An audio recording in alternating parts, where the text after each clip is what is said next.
kryetari i Kuvendit, kur drejton seancat plenare, ka një rregullore e cila nuk ka vetëm një nen, që dënon gjithmonë vetëm deputetët e opozicës.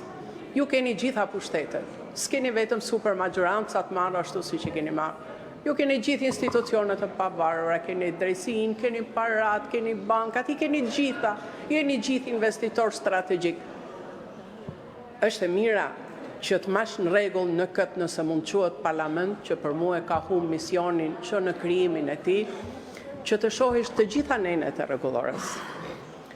Nuk është normale dhe nuk ka ndodhur kurrë që një nan e 2 fëmijëve, fëmijë të cilës janë kërcënuar nga bandat gjatë fushatës elektorale të fyhen me një fjalor aq vulgar sa as në shpellat e mafjes nuk përdoren sepse ato kanë një kod.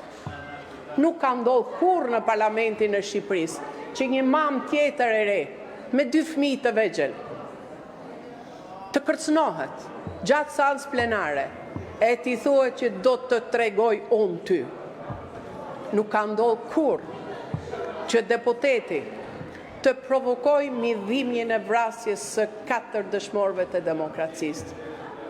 Nuk ka ndodhur kurrë që të provokosh dhimbjen, jo thjesht të 4 familjeve, por të një qyteti dhe të një shoqërie dhe një gjaku që është vendosur në bazën e një sistemi që ne do ta ndërtonim me të metat e të mirat në 3 dekada të ardhshme.